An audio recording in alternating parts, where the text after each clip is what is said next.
Today, we are getting into a journey that millions of new moms go through, but one that is so often wrapped up in myths and misunderstanding. We're talking about postpartum fitness. We're going to unpack the pressure, the myths, and the real truths that almost nobody talks about, all by looking at a conversation between two friends.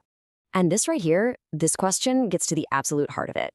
This is from a new mom, Sarah, who's just feeling completely exhausted and defeated. And you know what? It's a feeling that is so incredibly common, but it can make you feel so alone. That feeling of frustration, that's something so many of us can relate to. And it leads us straight into our first big topic, this powerful and honestly pretty damaging myth of bouncing back right after you have a baby.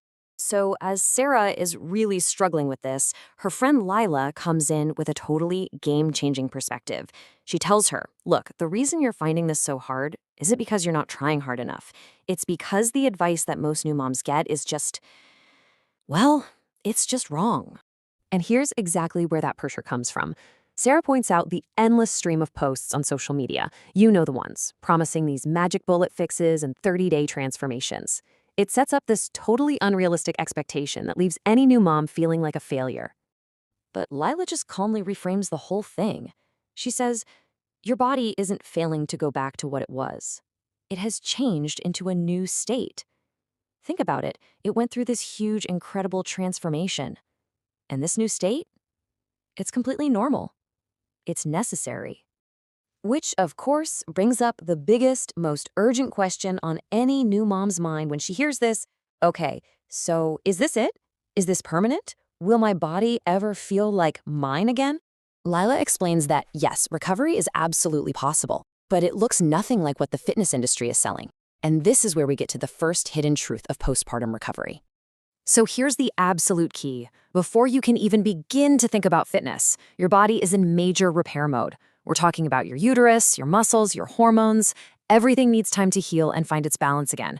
Pushing yourself into intense exercise too soon doesn't speed things up. It can actually hurt you. Of course, Sarah pushes back with something we've all heard.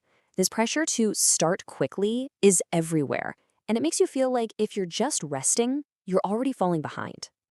And Lila's response just hits the nail on the head. Why the push for speed? Because speed sells. A quick, dramatic transformation is a fantastic marketing gimmick. The slow, healthy, and realistic path to recovery, well, that just doesn't sell as many workout plans.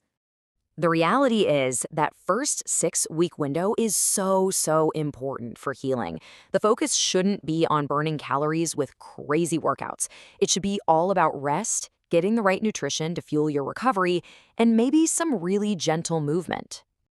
You know, once you start thinking about healing first, it kind of opens the door to a couple of other truths that just get lost in all the noise of the mainstream fitness world.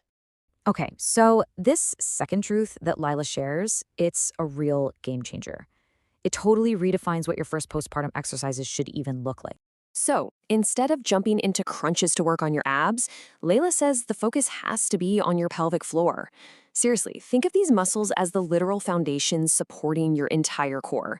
Rebuilding that foundation first, with things like Kegels, is absolutely non-negotiable if you want to prevent problems down the road and get back to fitness safely.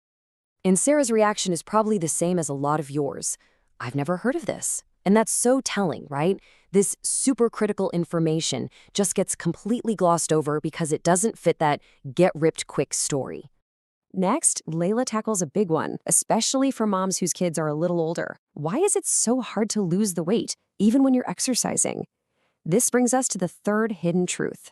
So as Lila explains it, hormones are really the ones in the driver's seat when it comes to postpartum weight. And what controls those hormones?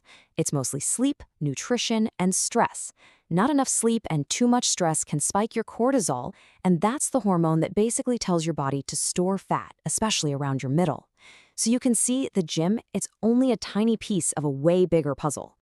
Let's be real. When you're dealing with sleep deprivation and the constant stress of being a new mom, your body is not in fat-burning mode. It's in survival mode.